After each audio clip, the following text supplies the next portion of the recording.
Olá, o Saúde Ativa está no ar, trazendo para você informações sobre saúde e qualidade de vida. E no programa de hoje teremos a geriatra, a doutora Juliana Santana, e vamos falar sobre Alzheimer, uma doença que acomete milhões de pessoas. Também teremos uma dica de saúde. Fiquem conosco. Doutora Juliana, seja bem-vinda ao Saúde Ativa. Muito obrigada, eu que agradeço a vocês, é um prazer enorme estar aqui. Doutora, hoje vamos falar sobre um problema que acomete milhões, de brasileiros, de pessoas em todo o mundo. Mas antes, vamos falar sobre sua profissão. Inclusive, antes de iniciarmos aqui a nossa entrevista, eu disse, as pessoas às vezes não entendem qual é o papel do geriatra, né? O geriatra é um médico que tem uma especialidade específica que seria a geriatria. Fala pra gente, e de quem que é que o geriatra cuida. É importantíssimo, porque o número de pessoas envelhecendo está crescendo mais e esse especialista, ele passará a ser cada vez mais necessário, né? Então, a geriatria é uma especialidade que cuida da doença, das questões dos idosos, daquelas pessoas que já têm uma idade superior a 60 anos e do processo de envelhecimento. Então, cuida do envelhecimento e do idoso.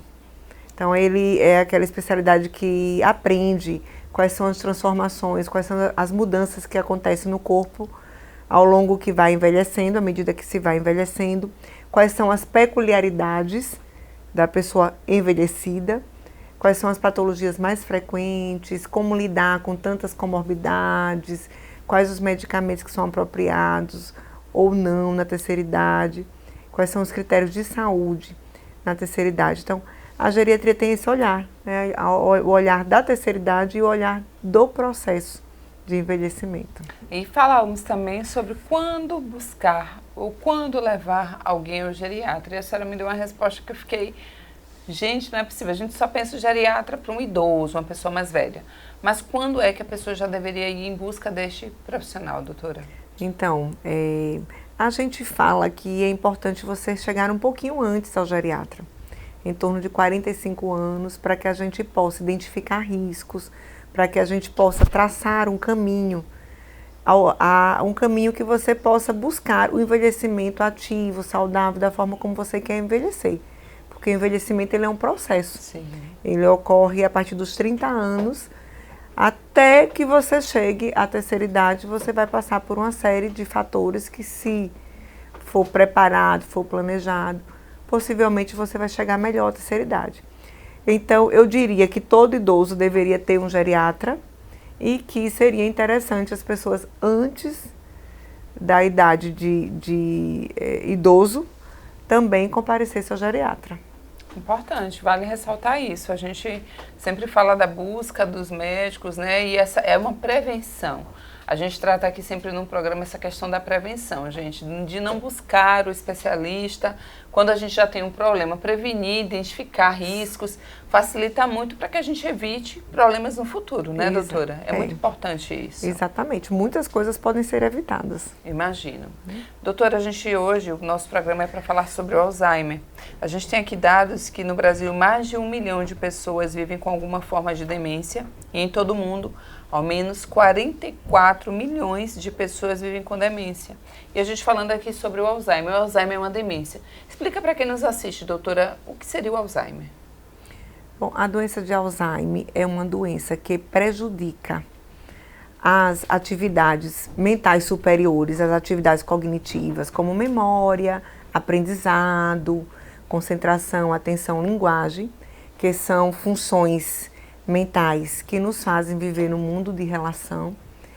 E é um processo patológico, contínuo, progressivo, então ele vai prejudicando essas atividades ao longo do tempo, essas funções vão piorando e vão atrapalhando o indivíduo nas suas atividades de vida diária. Primeiro prejudica as atividades mais complexas, como trabalhar, dirigir, fazer uma compra. Depois vai prejudicar atividades mais simples, como tomar banho, vestir uma roupa, usar o banheiro, se alimentar. Então, é um prejuízo progressivo causado principalmente por um depósito inadequado de duas proteínas, que é o beta-amiloide e a proteína tal fosforilada. Então, é um processo patológico. Sim. Prejudica o cérebro e um pedaço é assintomático. Sim. Então, a gente tem ali um prejuízo no cérebro em torno de 15 anos de você começar o primeiro esquecimento. É mesmo? É. E depois você vai começar a apresentar sintomas leves, bem sutis, que se assemelham inclusive a sintomas, a sinais de envelhecimento simples, que é chamado de comprometimento cognitivo leve, para depois você entrar na fase 1 da doença de Alzheimer, depois fase 2, depois fase 3. Então é um processo longo. Sim, né? É um tipo de demência. É a chamada doença de Alzheimer, corresponde a 50% a 60% de todas as demências do mundo. Meu Deus, gente, os dados são realmente alarmantes. E a gente falando sobre sintomas, né? A senhora falou do esquecimento. Mas quais seriam os outros que a gente pode identificar, assim, tem algo errado com esta pessoa, doutora? O sintoma mais comum, que ocorre em 80% das pessoas, é o esquecimento tipo recente. Recente. O antigo está lá guardado, está lá para ser acessado. A dificuldade agora é guardar novas informações. Aí você vai perceber uma pessoa que guarda os objetos, não sabe onde colocou, com frequência esquece o fogão ligado ou a torneira aberta, é repetitiva na conversa, repete a mesma conversa, como se nunca tivesse dito antes, não lembra de passar recados, não lembra de compromissos, erra a senha do banco. A gente também tem alteração na linguagem, aquela pessoa que está conversando, esquece frequentemente a palavra que vai dizer, ou até mesmo o que quer dizer, começa a esquecer nome de objetos, nome de pessoas conhecidas. Isso é distúrbio de linguagem. Nós temos distúrbio de funções executivas, quer dizer, a capacidade que você tem de fazer um planejamento, de organizar, de tomar decisões. Isso prejudica muito, principalmente no trabalho. Sim. De fazer um sequenciamento, seguir processos, sim, rotinas. Tá? Essas são mais funções executivas. Então, desorientação no tempo e no espaço. Uhum.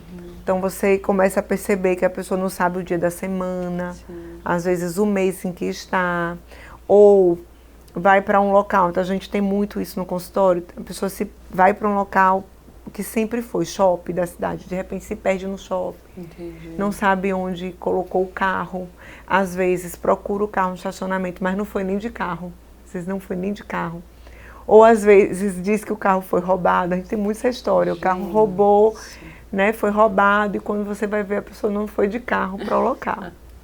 Então isso é muito comum, se perder, né, na cidade. Então é importante ficarmos alertas às pessoas que a gente convive, né? Porque no dia a dia a gente pode pensar que é um esquecimento bobo diário, mas se isso torna frequente, doutora? Isso daí que você falou é importantíssimo. As pessoas atribuem muito o esquecimento ao processo de envelhecimento. Ao cansaço, à rotina desgastante. E muitas vezes já é o começo de uma demência que possivelmente seja Alzheimer. Mas no começo o Alzheimer ele é muito sutil. Sim. Então o que eu digo às pessoas é o seguinte, nunca atribua o processo natural do envelhecimento, porque o esquecimento que é do envelhecimento, ele não atrapalha o indivíduo no seu dia a dia. Sim, é algo bem mais leve. Se você está estranhando, se está incomodando, se percebe que o esquecimento, seja você o acompanhante ou a própria pessoa que está se percebendo esquecida, procure o médico, né? Para que deixe que ele faça essa distinção. Sim. A gente pode falar que é um problema hereditário, e isso acomete uma pessoa. Na família a probabilidade é grande que acometam outras pessoas, parentes de primeiro grau, ou não tem muita relação, doutora?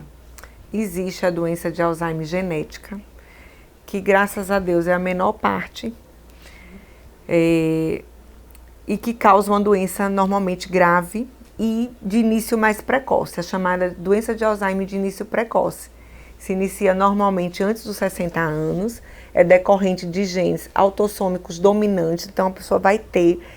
Muita gente deve já conhecer alguém, tipo assim, poxa, uma pessoa tão escolarizada, que estudou tanto, né, trabalhou tanto sua mente, como é que aconteceu de ter essa doença? Normalmente aí a doença, ela tem o ponto genético, ele foi preponderante, ele foi dominante, e é decorrente de genes realmente bem dominantes mesmo. A doença, a maioria das pessoas tem a doença de Alzheimer chamada esporádica.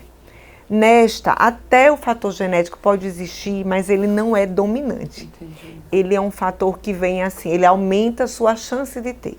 A gente chama de gene de suscetibilidade. Aumenta a chance de você ter, mas ele não determina. Sim. Existem outros fatores envolvidos, que são fatores ambientais, fatores até controláveis, que quando a gente for falar da prevenção da doença de Alzheimer, Sim. quando a gente for falar dos fatores de risco, é que as pessoas vão entender que pode prevenir Alzheimer se trabalhar em cima dos fatores de risco. Eu acho que algumas a gente já deve ter batido na tecla aqui por diversas vezes, mas com na hora certeza. certa, vamos ouvir aqui a doutora explicar, com certeza. Como é que a gente faz essa detecção deste problema, né? O que é feito? É um exame específico, sangue, que a gente só imagina que as coisas são através de sangue, gene, como é? É através de alguma dinâmica? Como é que acontece, doutora? Hoje a gente fala do diagnóstico clínico da doença de Alzheimer e a gente fala do diagnóstico biológico. Quando a gente fala do diagnóstico clínico, normalmente o indivíduo já vem trazido por alguém da família, ou ele mesmo chega também com essa queixa do esquecimento, da alteração de comportamento, algo estranho acontecendo. Sim. E a anamnese ali, o médico vai tentando entender de como é que está sendo esse esquecimento, vai tentando colher algumas informações para fazer uma ideia de que seja uma síndrome demencial. E esse diagnóstico, ele é complementado através de uma avaliação neuropsicológica, que é uma avaliação das funções cognitivas. É um exame que, apesar de ser feito por um neuropsicólogo e ser feito através de testes, mas é um exame extremamente objetivo. Sim. Ele consegue identificar quais as funções cognitivas estão prejudicadas e o quanto elas estão, e o conjunto delas, possivelmente, qual área do cérebro está sendo afetada. Sim. E a gente pede um exame de imagem. Uma ressonância magnética superior à tomografia. A gente avalia a área da memória, que é o hipocampo, sim, e avalia outras coisas, afasta tumorações, avalia se tem hidrocefalia, se tem infecção do sistema nervoso central, se teve lesões vasculares. Você vai fazer também um diagnóstico diferencial. Sim. Mas a gente consegue fazer hoje o diagnóstico biológico, é ter a certeza da patologia, sim, através da pesquisa do biomarcador, da tal proteína, beta-amiloide, proteína tal, que a gente, sim, consegue fazer hoje através do exame do líquor, o exame que é retirado do líquor da coluna, sim, sim, ou um PET scan amiloide, que aqui no Nordeste não tem, só tem no Sudeste, mas agora, mais recentemente, já saiu a pesquisa plasmática, feita no sangue, né, dos biomarcadores. Pouco usados ainda. Eu acredito que mais futuramente nós vamos usar mais, porque nós ainda estamos nessa fase de busca do medicamento que cura, sim, definitivamente. Então, hoje a gente não sai fazendo nas pessoas que não têm sintoma, porque imagine, você não tem sintoma, colhe um exame desse, dá positivo, e não tem o que ser feito, sim, né? Além do que nós já fazemos hoje, né? Então, acho que aí é um exame caro. Então, aí a gente hoje faz só avaliação neuropsicológica, ressonância magnética, e para alguns casos específicos a gente pede o exame dos biomarcadores. E a gente pede aí que já tenha a cura o quanto antes, né, doutora? Os estudos estão avançados, que a gente peça para as pessoas também fazerem uso da tecnologia de forma consciente, né? Isso. Porque tem muita tecnologia, o homem está inventando, criando muita coisa, mas em alguns casos isso não é utilizado para o bem, né? Então, é importante aí deixar todo mundo alerta e fazer uso dessas coisas que a gente tem em benefício da gente, da cura das doenças. Com certeza. Né, da nossa saúde. A gente sempre fala que sem saúde não somos nada, a gente pode ter o maior dos problemas. Mas muitas pessoas que passam e relatam assim que quando se viram dentro de um quarto branco, com aparelhos e tal, a vida passou ali, né? Toda a história de uma vida, porque tudo que você planeja ali perde o sentido e você não tem mais controle sobre a sua vida. Então é importante ressaltar isso. Eu acho fundamental, e principalmente quando a gente fala de uma saúde mental. Com certeza. Uma saúde cognitiva, onde você, sim, depende dela. Sim. Para realizar seus sonhos, para trabalhar, para tudo, para se relacionar. É importante. Imagine você perder isso, perde sua identidade, né? Chega um momento que às vezes você nem reconhece quem é sua família, quem você é, sua história, o que você faz. Então, enfim, eu acho que merece um olhar diferenciado mesmo. Merece mesmo. Doutora, a gente vai para um breve intervalo, já já voltamos e vocês fiquem conosco.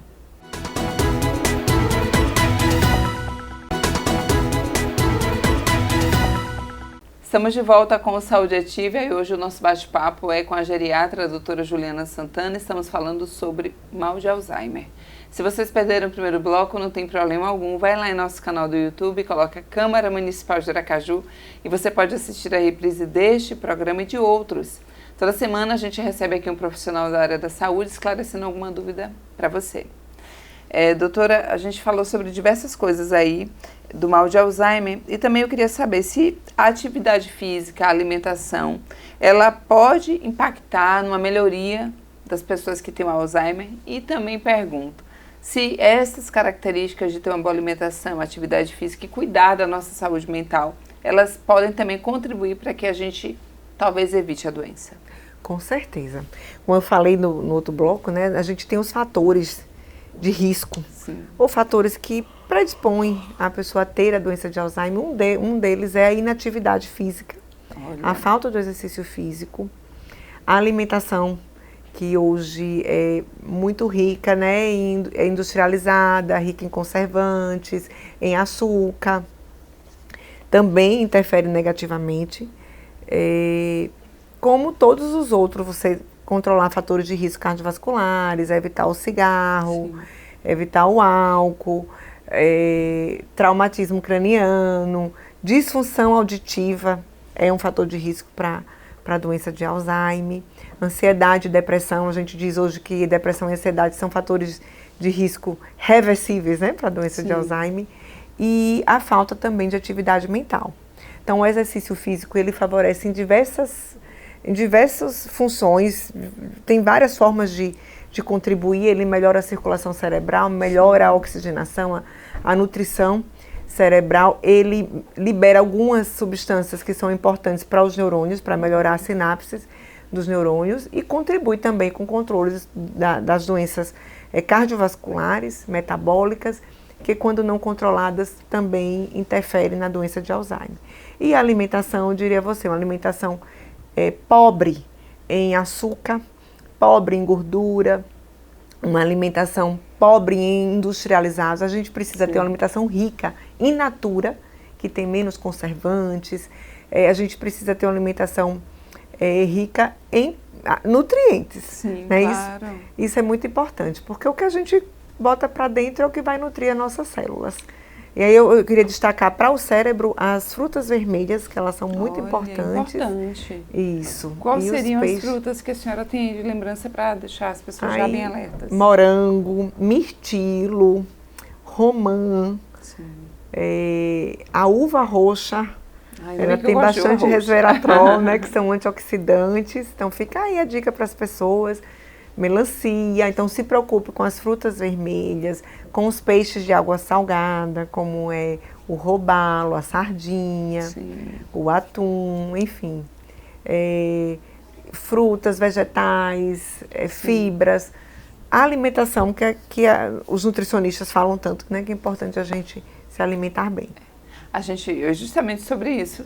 Todo programa, doutora, que a gente recebe um profissional, não importa a área dele, eles sempre batem nessa tecla, né? E a gente traz um outro cuidado sempre, se torna repetitivo aqui no programa, mas, por exemplo, a gente fala sobre atividade física e muitas pessoas começam, né? E começam com um pique muito grande, já se cobrando muito. É interessante, é uma dica para as pessoas que elas comecem aos poucos, não precisa 7 dias na semana, vai 2, 3 e vai aumentando, né? Que tenha uma alimentação mais equilibrada, que beba bastante água, porque tudo isso influencia muito em vários tipos de doença, né? E você pode evitar, inclusive, essas doenças. Olha, saiu um estudo recente, sim, que diz que tempo que a gente fica sentado, tempo de ficar sentado, está diretamente relacionado à doença de Alzheimer, a câncer, a diabetes. Ou seja, a gente tem que se mobilizar. Sim. Então, eu digo sempre, o idoso, a mobilidade faz muita diferença. Sai de um degrau, pula para o degrau de cima. Então, se ele está ficando muito tempo deitado, que não é adequado, começa a levar para a sala, sentar, mobilizar dentro de casa um pouquinho. Se é um idoso que fica muito tempo em casa, começa a sair, descer, fazer uma caminhadinha lá embaixo, fazer uma coisa. Sai de um degrau menor para um maior. E assim você vai melhorando e você vai subindo os degraus. É claro que o ideal seria que a gente fizesse atividade física pelo menos 4 vezes por semana, né? De 30 minutos, 45 minutos, que fosse uma atividade completa, que trabalhasse o aeróbico, trabalhasse também o resistido, a flexibilidade. Mas se você sai de um degrau e vai para o outro, você já está ganhando. Muito importante. Eu sempre trago também um outro comentário, doutora, que é esse cuidado que as pessoas devem ter com a automedicação. Às vezes tem pessoas na família, assim, pessoas que têm amigos, parentes que têm um problema, vamos lá, como Alzheimer, e identifica que parece que o problema também está em alguém dentro de casa. E as pessoas costumam fazer uso de medicamentos porque o meu vizinho usa, eu vou pegar aqui emprestado com ele. E a gente sempre ressalta que independente da doença, independente que seja o irmão gêmeo que você tem, idêntico ali, vocês têm corpos diferentes. São diferentes. Né? São diferentes, então é necessário cuidado específico para aquele problema com o especialista da área. Cada um tem, é único. Tanto em corpo, como história de vida, como os fatores que está sendo, que ele está vulnerável ali, né, que está sendo... Então, as pessoas são muito diferentes. Sim. Então, a gente não pode, realmente, medicamento é algo que pode apertar um parafuso e folgar outro. Então, precisa realmente estar sendo medicado por quem conhece, né? Sim. Porque quem entende que possa avaliar todos esses fatores. Doutora, a gente vai dar uma pequena pausa, porque o Drauzio Varela tem um vídeo aí e questiona para você. Você anda cuidando da sua saúde? Assista. Já venho eu de novo aí para cobrar se você está fazendo o que deve para cuidar da sua saúde. E o que deve é o quê? É ter uma dieta saudável e fazer exercício. Não pode ficar parado o dia inteiro. Aí você vai dizer, olha, eu não tenho tempo. Que horas eu vou fazer exercício? Levanto cedo, trabalho muito. Muitas vezes não tenho tempo de parar para almoçar, como uma coxinha no bar da esquina. Você não está levando em conta o que é mais importante de tudo na sua vida, que é o quê? O corpo humano. É com essa conversa aqui, não, para mim o mais importante é a minha família, são meus filhos. Para, sem o corpo você não tem família, não tem filhos, não tem trabalho, você não tem nada. Se você não consegue tirar uns 30 minutos pelo menos para andar, para se movimentar e achar um jeito de comer um pouco melhor, está vivendo errado, precisa mudar. Doutora, existe uma questão de o Alzheimer afetar mais homens ou mulheres por uma determinada característica, ou pela sua análise, seu atendimento diário, a senhora percebe que é muito semelhante? Então, a doença de Alzheimer é mais comum nas mulheres. Ai, mulheres. Mas o que se acredita é porque as mulheres acabam vivendo mais. Elas têm uma expectativa de vida, né, uma vida média maior do que a dos homens. E a doença de Alzheimer ela é mais prevalente quanto maior for a idade. Aos 60 anos você tem em torno de 1% de chance, mas aos 80 anos você vai ter 35% de chance. Então, como as mulheres vivem mais, acaba que tem o maior número de mulheres acometidas com Alzheimer do que homens. A gente fala aí da própria pessoa que tem o Alzheimer, mas também tem um grande impacto na família, né, doutora? Como é que deve proceder uma família de alguém? Tem papel fundamental, muito importante no tratamento dessa pessoa com Alzheimer? Sim, a doença de Alzheimer ela tem sintomas muito variados. A gente falou muito dos sintomas cognitivos, do esquecimento, do distúrbio de linguagem, mas começa a ter dificuldade nas atividades da vida diária, né? Não consegue tomar um banho só, entra no banheiro, sai sem tomar banho, veste a mesma roupa que estava, não acerta a vestir a calça. Então, assim, começa a ter um impacto muito grande, se tornar dependente mesmo de outra pessoa. E tem os sintomas comportamentais, que são sintomas que muito difíceis de lidar. Então, tem os delírios, acha que alguém está roubando, que alguém está matando, criações que o vizinho abriu um buraco na parede para ver, que o vizinho fez um gato, está roubando sua energia elétrica, que a mulher está traindo o marido com fulano, com ciclano. Então, assim, começa a ter uma série de distúrbios de comportamento que dificulta muito a convivência, é muito difícil para quem está ao lado. O cuidador, ele precisa conhecer, entender bem a doença, saber lidar. A gente diz sempre, nunca bata de frente com a pessoa que é portadora da doença de Alzheimer. Verdade. Concorde. Se ele repetir 10 vezes Escute, acolha, nunca diga que ele está, você já disse isso, porque ele não, para ele o que ele está dizendo ali, o que ele está falando é verdade. Vez, isso, né, é a primeira vez. Mas eu digo sempre, quem tem uma equipe de apoio, existem equipes que acolhem a essa família, com psicólogo, com médico, com assistente social, com terapeuta ocupacional, com neuropsicólogo, uma equipe que você tiver ali, a cada nova situação que surge, a cada dificuldade que você vai ter alguém para estar orientando, porque realmente não é fácil. Quando a senhora fala dessas especialidades, a gente poderia falar que seria uma geriatria integrativa, doutora? Isso. Porque ela é a junção de vários profissionais ali para tratar aquele paciente. É uma equipe de geriatras e gerontólogos, são especialistas no idoso. Gerontólogos? É uma equipe integrada. Sim, gerontólogo entendi. É todo o profissional não médico, especialista no idoso. Tá. Entendi. Então nós temos hoje terapeutas ocupacionais, psicólogos, neuropsicólogos, fisioterapeutas, nutricionistas especializados no idoso, especializados na doença de Alzheimer. Tem até o que subespecializa, porque precisa aprofundar o conhecimento mesmo, para melhor lidar, melhor tratar. Então, eu tenho certeza, eu acredito, porque como é meu dia a dia, que a família que está com a geriatria integrativa, ela vai ter uma qualidade de vida melhor. Então, é uma doença que impacta muito a família. Tem um custo menor, com uma doença muito cara também, né? Com certeza. Doutora, a gente está falando sobre essa doença, mas assim, é uma doença que a tendência é progredir, né? A gente perder a mobilidade, a fala, como a senhora mesmo disse. Há uma possibilidade, de que forma é feito um tratamento? Esse conjunto de pessoas, mas há como estabilizar a doença? É uma doença que tem cura?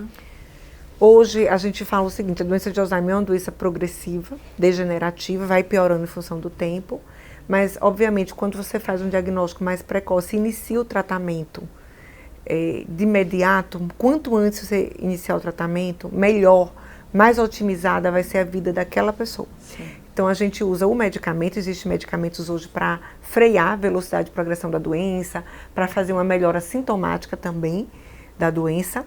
E nós temos o tratamento não medicamentoso, que para mim ele é fantástico, ele não pode ficar ausente, ele tem que estar presente, que é o tratamento para trabalhar estratégias de compensação, trabalhar até mesmo novas conexões cerebrais através da neuroplasticidade. Aí vem a terapia ocupacional, que faz estímulos diversos, a fisioterapia ou o educador físico, o fonoaudiólogo. Quanto mais estímulos aquele indivíduo tiver, mais sua funcionalidade vai ser mantida por mais tempo. Porque a doença ela pode variar a evolução da fase de diagnóstico até a fase final da doença. Sim. Que é aquela fase em que o indivíduo fica sem funções à cama, precisa de uma sonda para se alimentar, fica dependendo totalmente de outra pessoa. Varia de 2 anos até 20 anos. A gente tem pacientes com mais de 20 anos que não evoluíram ainda para a terceira fase. Que bom. Mas eu acho que todo esse cuidado, esse estímulo, ele precisa ser realizado. E a gente não tem cura hoje, mas nós já temos medicamentos que já estão saindo aí. Sim. Que são chamados de modificador da doença, que ele vai frear o processo. Que bom. Já tem 3 medicamentos que foram aprovados pelo FDA, mas não chegaram ainda no Brasil.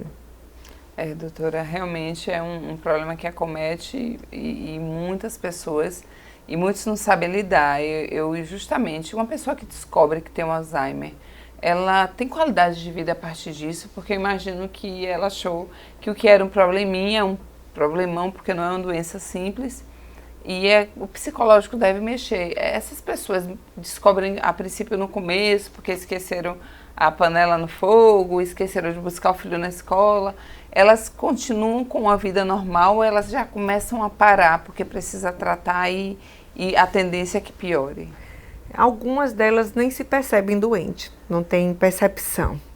A maior parte não tem percepção, porque a falta de percepção já é um sintoma da própria doença. Entendi. Algumas têm percepção e essas sofrem bastante. Sim. Né? Percebem que estão começando a esquecer, começam a perder um pouco o controle da sua própria vida. Sim. E isso impacta muito na vida delas. Mas o manter a qualidade de vida, o manter a funcionalidade, eu até diria que isso vai depender muito da família. Infelizmente, família, o papel da família aí. De quem assume isso daí, porque nós temos realmente familiares que assumem, que começam o tratamento, que mantém a rotina que o indivíduo tinha antes, sim, começa a manter todo o processo, fazer as coisas que aquela pessoa costumava fazer, que gostava, que se sentia bem de fazer. Sim, sim. Tá? E quando isso existe, aí eu até diria a você, existe uma dignidade, existe um respeito. Eu imagino. Porque vai depender muito do outro. Doutora, tem assunto aí, ficaríamos horas e dias aqui batendo esse papo, mas a gente precisa encerrar. Antes disso, eu queria que a senhora olhasse para aquela câmera e falasse exatamente para quem nos assiste, que acabou de descobrir que tem esta doença, ou para os familiares também, que estão passando por esse processo, que descobriram. O que é que a senhora poderia dizer para acalentar o coração dessas pessoas? O que eu quero dizer é que a gente pode, sim, melhorar muito a vida da pessoa que tem doença de Alzheimer, iniciando o tratamento cedo, promovendo para essa pessoa qualidade de vida, promovendo para essa pessoa momentos bons, momentos saudáveis, cuidando da saúde dela. O que não pode é negligenciar, mantê-la inclusa socialmente, porque ela pode não lembrar o ontem, nem planejar o amanhã, mas ela vive o presente, existe vida ali, tá? Que a gente só precisa ter este cuidado. Procure um médico, procure uma equipe que tem expertise, que saiba realmente conduzir para poder lhe orientar, te orientar da melhor forma. E também queria dizer que é uma doença que pode ser prevenida se a gente controlar os fatores de risco. Aqui em Sergipe existem programas que já visam essa melhoria, já visam buscar a prevenção realmente do transtorno cognitivo, como é o programa MEMO. Então, assim, busque.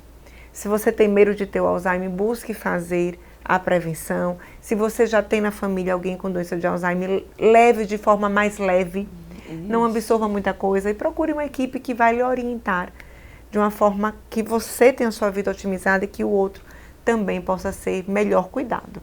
Que bom, doutora. Se vocês quiserem esclarecer dúvidas, eu já deixamos as redes sociais da doutora Juliana aqui. Vocês podem enviar mensagens que ela vai responder. Doutora, muito obrigada pela sua participação. Obrigada a vocês. Muito obrigada. Em breve, Saúde Ativa estará de volta, trazendo para você informações sobre saúde e qualidade de vida. E eu te aguardo. Até lá.